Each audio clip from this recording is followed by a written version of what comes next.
Welcome to another sizzling episode of Business in Motion. Today we are out here in Troyville by Baba Tony Studios, where kicks and haircut go hand in hand. Welcome, Baba Tony. How are you doing? I'm good, and yourself? I'm good. So tell us, who is Tony? Thank you. Baba Tony is a brand. It's an investment. It's a company. Baba Tony started, I think, let me say, 4 years ago. Till now we're still here, so we give credit to God. Okay. So, being the Baba Tony, we have a vision, we have a passion, and we have a purpose. And I'm Baba Tony. Oh, you Baba Tony, you're the founder. Okay, so now tell me, from day one when you started out, how did you start? Did you go to school to study for haircuts, how to barb hair, or how did it all come about? Actually, it wasn't something I really took plan for. I'm a Nigerian, actually, so I came into South Africa for a better life, to hustle. So coming here to South Africa, I found out there is no that kind of opportunity that I was looking for, like in that aspect of maybe getting a job in a company, getting paid by someone. So in that aspect, the only thing you can do, maybe you find yourself in one crime or the other. So then I sat myself down to look, okay, what can I do to make myself better? Okay. And what can I also do to what do I really have passion for? And from day one, I think I'll be that kind of a guy who really have passion for fashion. So I think that's why I just think, okay, what if I go into barbing, like into fashion? Okay, so the skill of cutting hair, surely somebody taught you, or surely you went to school for it. So how did you get the skill? Actually, I went for a training, which is 3-month training. So after the training, then I went into the streets, just straight to the street to try what Okay. what I've learned. So you've been cutting hair from the streets up until you got yourself your own little store. So how long have you been cutting hair in the streets, and how was it like? What was some of the challenges that you came across? Because I can imagine when it's cold and you're standing outside and you're cutting someone's hair, that must be hard. Yeah, it's not that kind of easy. It's not the story. I just give glory to God for now, because I remember when I started, it wasn't easy. Like I said, it wasn't easy. It's a very hard story, because it's a new idea I just learned. Then going out to the street there, you don't have a customer, nobody knows you, so it's kind of difficult. But I think with the vision and the passion, having a vision of where I'm going, I know I won't be here for long, and I know that every challenges that I face, it's taking me somewhere. Yeah. So I do believe that. So I was on the street for like 8 months. Wow. So, and then that is where I started, like, okay, now I'm here. How can I get myself out of this situation? I worked for like 3-4 months. Okay. Then I quit. I was like, hi, this thing you can't do it. Yeah, it's not gonna take me anywhere. But again, I think I was like, okay, what is it also that I still have in me? But I feel like this is the only thing I have in my hands. So I went back to it again. Actually, I gave it another trial. So after that, then that is when I think I really come with a very good plan, like how to save, how to manage my income, no matter how little it is. Yeah, so I think that is how I started. Okay, so now I want you to take me back to the very first day when you first started out, when you have to cut hair. Like I said earlier on, was it a skill that you grew up learning from home, having to cut somebody else on the street, or was it like because of survival you just started it? And how was the client at that point in time? Were they happy with your haircut? Yeah, for the starts, because like I said, I learned for 3 months. So after 3 months of learning, then I have to, because when I was learning, not like you really getting paid. Yeah. You're not getting paid. You just get allowance for maybe just for transport. food, yeah. So after 3 months learning, then my boss tell me like, no, now you're good to go. See, so then I say, okay, let me just, how can I try? Give me some skills. After the skills I've learned, then just say, okay, just go out there, just go and find out who you are, what you can do about the barbing, what you can do about the skill, if it's gonna take you somewhere. So that is how I find myself in the street. Okay, so now tell me, the fashion sense of things having to merge with the barber, how difficult was that? What are some of the challenges that you came across? Yeah, in that aspect, like to me, how I believe, like each and every business have its own protocols. Yes. And I think the biggest challenges that most people face, like we face as an entrepreneur, I think is the issue of finance. So starting a business without having a very huge capital to start, so it makes it a little bit difficult. But I think with a lot of patience and keeping the vision, because I think what is most important is to keep your vision alive. You see? So, and the only reason why I know that I can keep my vision alive is to keep practicing what I'm doing. Yes. And so I think by doing that, with time, with patience, I think each and every single step in the right direction always counts. So those are the kind of words I hold on to, and it has been helping me. It has been helping you indeed. So now, tell me, with the fashion side of life, do you outsource your sneakers? Do you go outside of South Africa, or do you work with South African brands? Yeah, I work with South African brands, and also we go out of South Africa.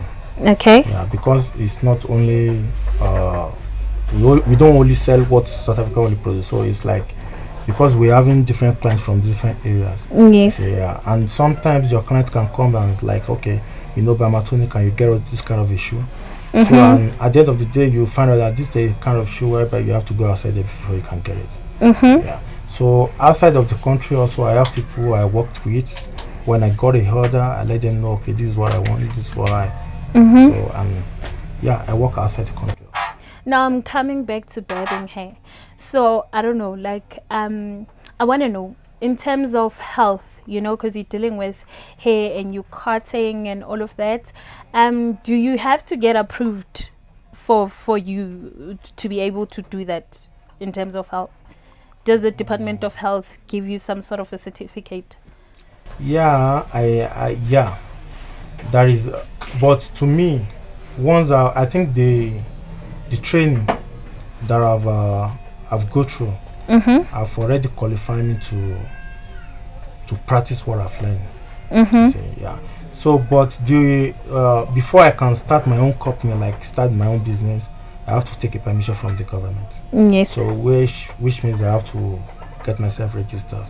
And I think we did that. Yeah. Okay, lovely. So now, for a young person who wants to go into barbing hair, and they were to come to you, what are some of the first techniques that you would teach them? If somebody come to me now and said they want to learn how to cut, how to barb, barbing is not something that you can learn in a hurry. Yeah, it needs a lot of patience.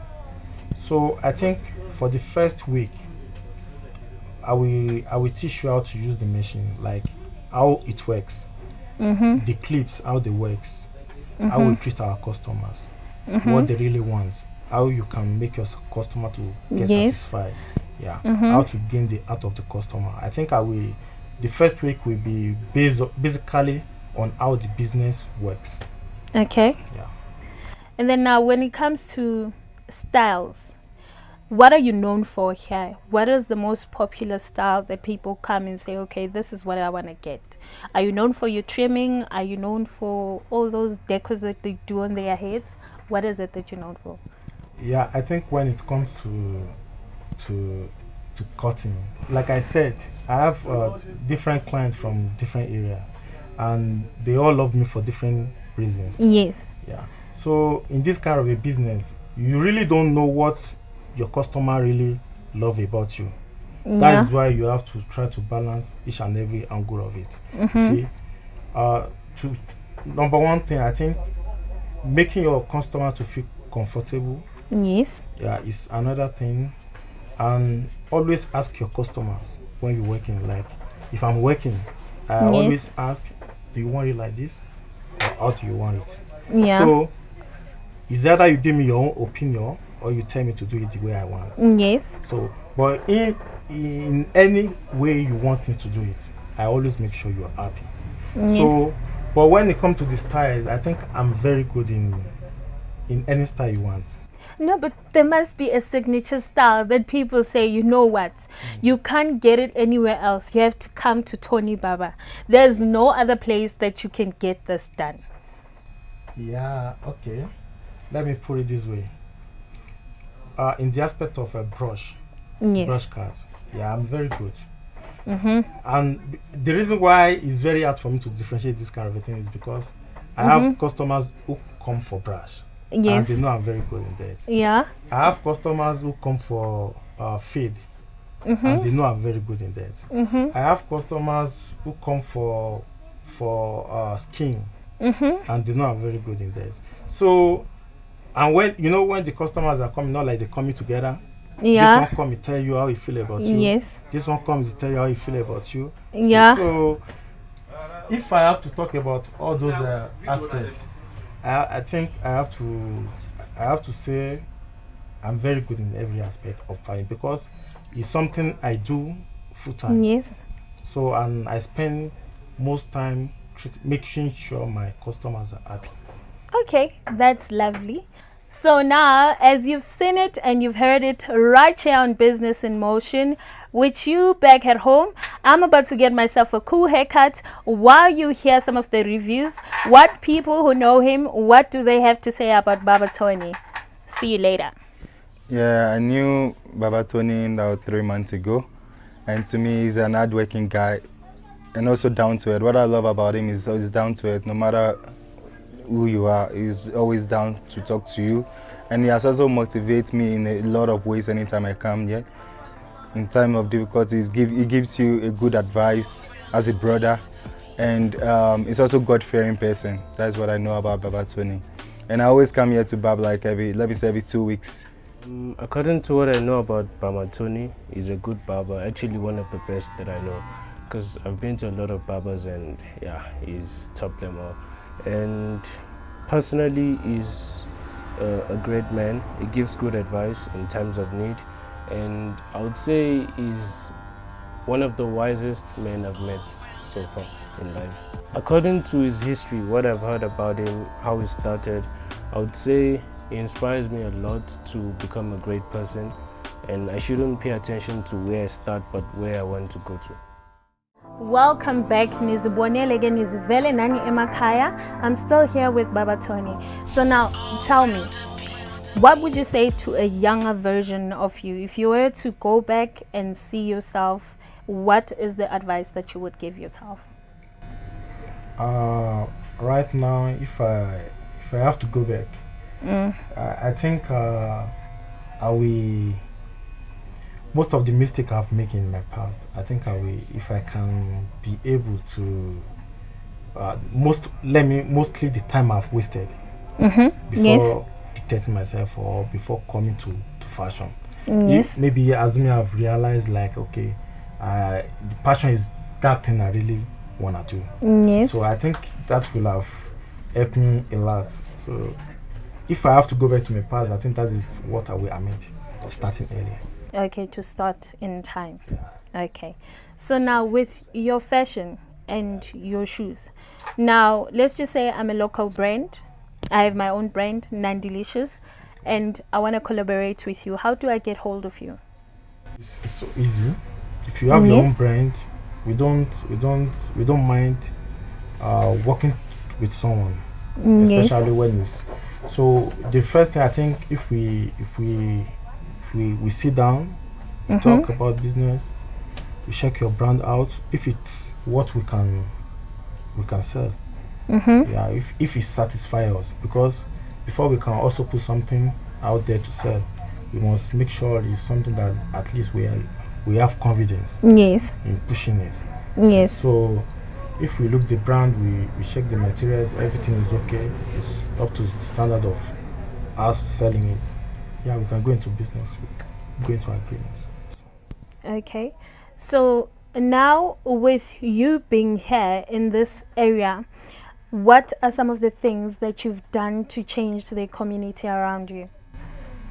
Yeah, in that aspect, I think here I've been with a lot of young guys, Yes.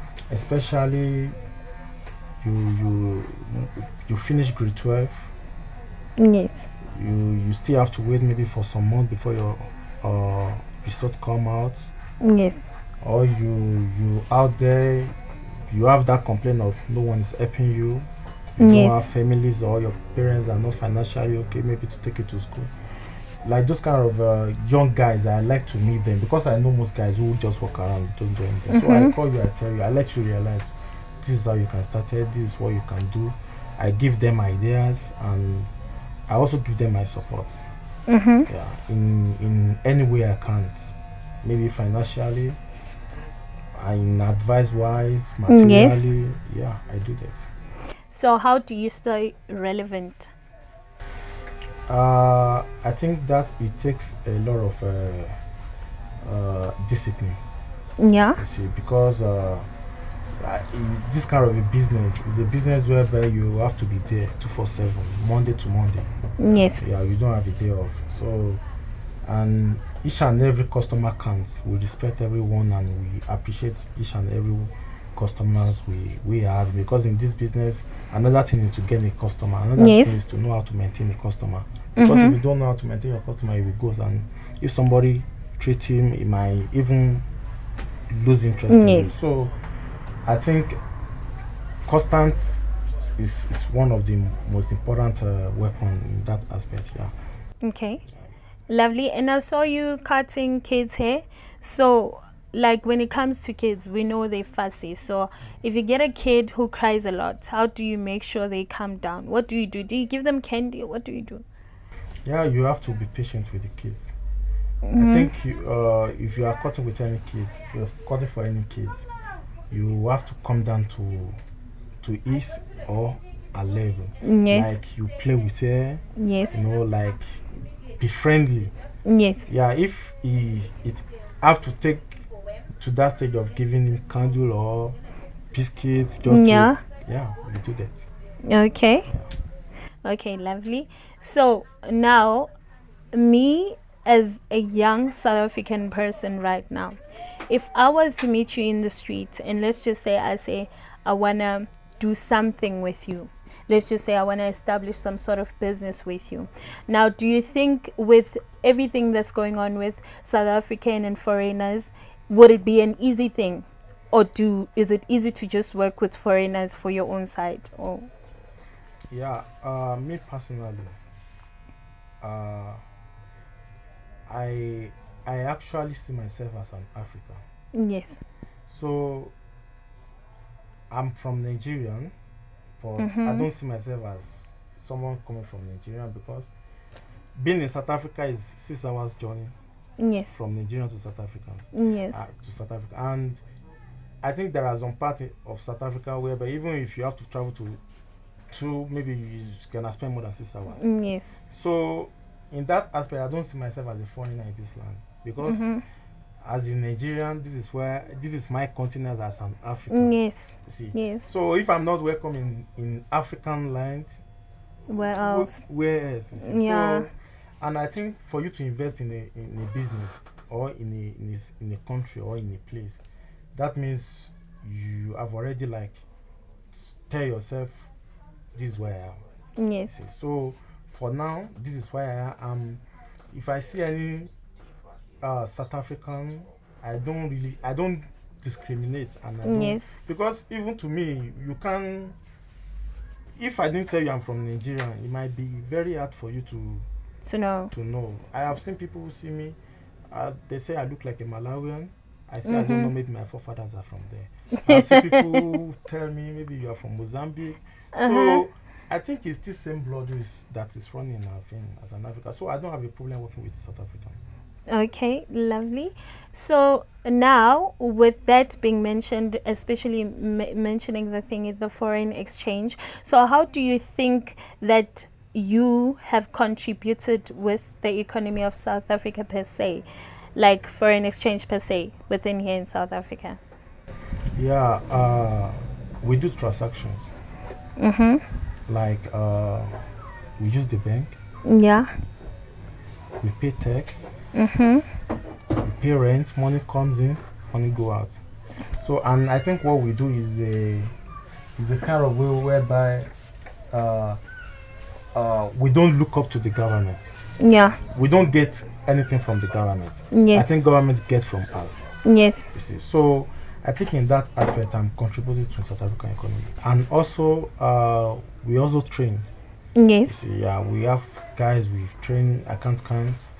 So, and you come, the training is for free. Yes. If you can abide with the rules and regulations, we don't have problem with that. So, Yes. I think with that, we have been empowering young people. At Yes, least to the do more. youth. Yes. Yeah. So, I think in that aspect, we contribute to the economy of South Africa. Now, what do you have to say to a stereotype who's like, you know what, your business is just the forefront. At the end of the day, you're doing illegal stuff, whether it be fraud, whether it be drugs or whatever. What do you have to say to those type of people who just look at hardworking people and think that there's no way that you can be successful, you can drive a car from just having this small baba and this small boutique? Yeah, I think it takes a lot of before you can convince people to let them know that this is what you do. Yes. This is only what you do. That is a little bit hard. Yeah. Only the people who knows you, because Yeah. like this environment, I think they know me for a long time. Yes. So they know how I started. They know how I'm committed to what I do. Yes. So it's only few who see me driving cars who like, are you sure it's driving car from what he's doing?